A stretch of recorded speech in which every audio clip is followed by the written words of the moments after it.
Speech کے content کی جو بات کر رہے ہیں کامران صاحب، وہ تو بات ٹھیک ہے کہ ریپیٹیشن تو ٹرمپ کی تقریر میں ہر جگہ ہی ہوتی ہے.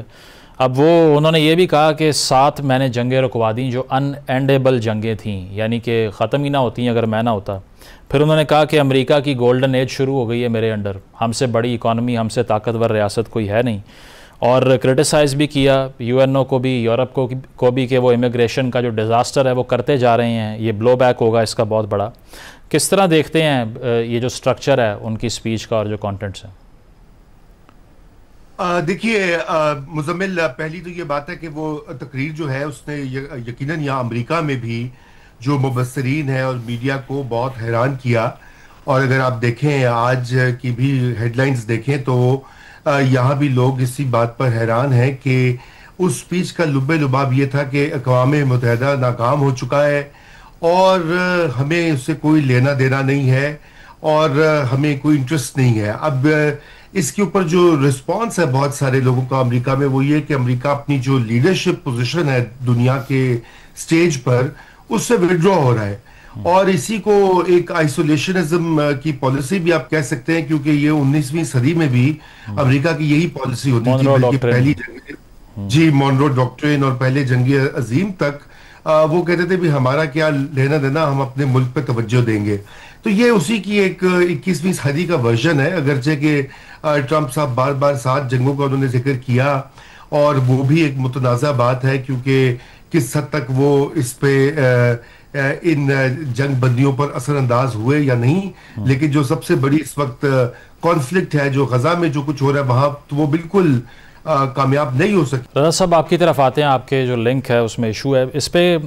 کامران صاحب جو بات کر رہے ہیں رضا صاحب بھی کہ فلسطین کا جو مسئلہ ہے، اب یہ ایکسپیکٹیشن تھی کہ یہ جو مسلم رہنماؤں سے بھی ڈونلڈ ٹرمپ کی ملاقات ہوگی، اس میں کوئی نہ کوئی شاید بریک تھرو ہو جائے، کیونکہ ٹرمپ بذات خود یہ کہہ رہے تھے کہ ایک جوائنٹ آرمی جانی چاہیے تاکہ اسرائیلی فوجیں وہاں سے انخلا کر سکیں. تو نظر تو اس طرح سے وہ نہیں آیا ایز پر ایکسپیکٹیشنز. دیکھیں ایکسپیکٹیشن میری تو نہیں تھی کہ اس میں سے کوئی ایسی چیز نکلے گی. اس میں سے صرف یہ بات تھی کہ کوآرڈینیٹ کرنا ہے کہ وہ جو مسلم فورسز یا عرب مسلم کولیشن فورس جو ٹاسک فورس غزہ کی سیکیورٹی کے لیے جب جنگ بندی ہو جائے گی تو اس کی تیاری کے لیے یہ گفتگو ہوئی تھی. اس پہ میرا ایک مضمون بھی آیا تھا مئی کے مہینے میں جس میں نے اس کی پیشن گوئی کی تھی کہ یہاں پہ جو ہے اگر آئی ڈی ایف کی آکوپیشن نہیں ہوگی، امریکہ فورسز نہیں ڈال رہا، اور صدر ڈونلڈ ٹرمپ کی اسٹریٹجی یہ ہے کہ بھائی خطے کے سٹیک ہولڈر جو ہیں وہ پیش ہوں علاقائی سیکیورٹی کے لیے، تو اور ان سے مراد جو ہے سعودی عرب اور ترکی ہے، تو پھر رے کون جاتا ہے رے پھر. اور پھر ہم نے دیکھا یہ جو اسٹریٹجک جو ہے ڈیفنس میوچول ڈیفنس اگریمنٹ جو پاکستان کے ساتھ بنا ہے جی، تو یہ اس سے جڑا ہوا ہے یہ سلسلہ. یہ اس کی ایک کڑی ہے کہ اب چونکہ سعودی عرب کے پاس تو مطلب اس طرح کی پاور پروجیکشن کی ایبلٹیز نہیں ہے، تو اس کو معاونت کی ضرورت ہے، تو پاکستان معاونت کرے گا. تو آئی تھنک کہ جو ہے دس عرب مسلم فورس دا بگ تھنگ جو کہ ہم جو کہ ڈسکشن نہیں ہو رہا وہ یہ ہے کہ الٹیمیٹلی ان کو اسرائیل کے ساتھ کوآرڈینیٹ کرنا ہے، کیونکہ غزہ کے بارڈرز وہ کنٹرول کریں گے اور اندرونی سیکیورٹی یہ ٹاسک فورس جو ہے سنبھالے گی. صحیح پوائنٹ آ گیا. رضا صاحب آپ کنٹینیو کر لیجیے، آپ پیلسٹین ایشو کی بات کر رہے تھے کہ اس پر تو کوئی بریک تھرو سامنے نہیں آیا. جی، پیلسٹائن کے اوپر کوئی بریک تھرو نہیں آیا، بلکہ آپ یوں سمجھیے کہ ابھی تو جو قرارداد پاس ہوئی ہے فلسطینی ریاست کو ریکگنائز کرنے کی، اس کے جواب میں تو اسرائیل نے کہا وہ ویسٹ بینک کو انیکس کر لیں گے. اس کے بدلے میں یہ بھی پلان انہوں نے کہا ہے، وہ کرتے ہیں کہ نہیں کرتے مجھے نہیں معلوم، لیکن یہ کہ یہ تو اور خطرناک بات ہے. اور یہ بات تو اب واضح ہو چکی ہے کہ یہ جو معاملہ ہے حماس کا اور ہاسٹیجز کا، یہ تو ایک بہانہ ہے. خود اسرائیلی میڈیا جو ہے، جو اس کے سمجھدار لوگ ہیں اسرائیل کے اندر، وہ بھی یہ کہہ رہے ہیں کہ نیتن یاہو تو دلچسپی ہی نہیں رکھتا کہ کسی قسم کا کوئی سیز فائر ہو. وہ یہ چاہتا ہے کہ وہ غزہ سے فلسطینیوں کو باہر نکال دے اور وہ زمین جو ہے اس کے اوپر بھی اسرائیل کا قبضہ ہو جائے. اب ان حالات میں آپ دیکھیے کہ یہ ایک ایسا مسئلہ ہے کہ مجھے لگتا ہے کہ ٹرمپ کے بھی قابو میں نہیں ہے نیتن یاہو یا اسرائیل. جی رضا صاحب، لیکن یہ برطانیہ کی طرف سے، کینیڈا، فرانس کی طرف سے ریکگنائز کیا جانا فلسطین کو، یہ بھی صرف ایک سمبولک جیسچر سے بڑھ کے کچھ نہیں ہے، یا ایک پہلی کڑی ہے پریشرائز کرنے کی اسرائیل کو کہ وہاں پر جو وہ کر رہے ہیں، جو فری پاس ملا ہوا ہے وہ اب مزید کنٹینیو نہیں ہو سکتا؟ دیکھیے مزمل، سمبولک تو بالکل ہے اور تھوڑا بہت پریشر بھی آ جائے گا، لیکن اس وقت جو ضرورت ہے وہ یہ ضرورت نہیں ہے کہ آپ فلسطین کی ریاست کو تسلیم کریں. آپ اس وقت جو وہاں پہ لوگ مارے جا رہے ہیں، 50-60 ہزار لوگ مارے گئے ہیں، ان میں سے بہت سارے بچے ہیں، خواتین ہیں، سویلینز ہیں. وہاں پہ دوائی نہیں، کھانا نہیں، پانی نہیں، وہاں پہ کسی قسم کی فیسلٹیز نہیں، ہسپتالوں کو بوم سے اڑا دیا گیا ہے. تو اس وقت برطانیہ، فرانس، کینیڈا وہ کیا ہانک رہے ہیں؟ ان کو یہ چاہیے نا کہ وہ اسرائیل کے ساتھ اپنے، یا تو اگر وہ سیریس ہیں تو وہ اسرائیل پہ پریشر ڈالیں کہ وہ فوری طور کے اوپر وہاں پہ سویلینز کو بم کرنا بند کرے. اور اگر وہ یہ نہیں کر سکتے تو پھر یہ ساری باتیں جو ہے یہ بس سمبولک ہی ہیں.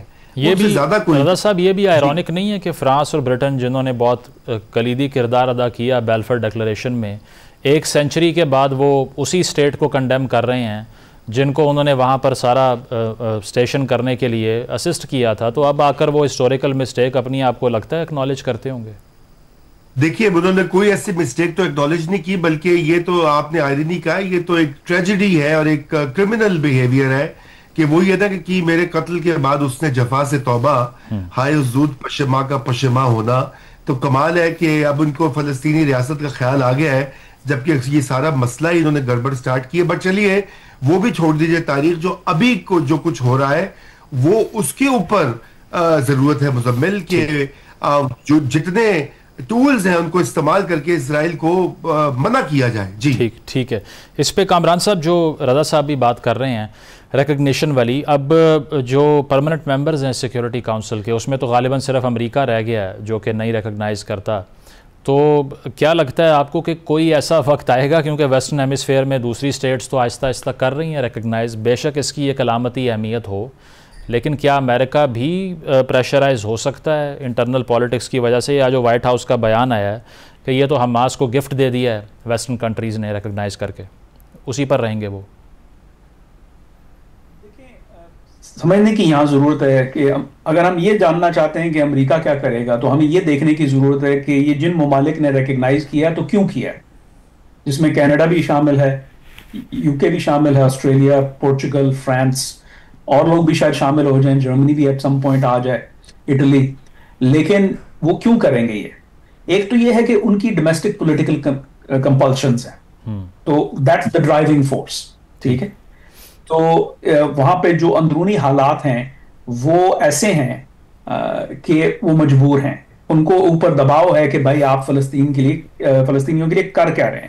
اب وہ کچھ کر تو سکتے نہیں، مطلب جو ہے ان کے پاس اتنا اثر و رسوخ تو ہے نہیں کہ وہ جنگ بندی کرا سکیں. تو انہوں نے کہا اچھا چلو ہم یہ کر دیتے ہیں to get the satisfy the domestic base جسے کہتے ہیں، کچھ عرصے کے لیے. دوسری بات، وہ ان کا جو ہے ظاہر ہے ایک ایڈیالوجیکل نارمیٹو بھی کمٹمنٹ ہے، مطلب فریڈم کے لیے اور ہیومن رائٹس کے لیے اور جسٹس کے لیے وغیرہ وغیرہ. تو وہ بھی چیز ایک مطلب وہ بھی فیکٹر اس حکمت عملی میں کار فرما ہے. اچھا، اب امریکہ کیوں نہیں کر رہا؟ امریکہ اس لیے نہیں کر رہا کہ امریکہ کو پورے خطے کو مینج کرنا ہے، اور امریکہ جو ہے ریٹرینچ ضرور کر رہا ہے لیکن ایک نیا آرکیٹیکچر بنا رہا ہے جس میں اس کو پیسے کم خرچ کرنے پڑے اور اس کو ہیوی لفٹنگ کم کرنی پڑے. مطلب ڈس انگیج نہیں کر رہا، صرف ریٹرینچ کر رہا ہے.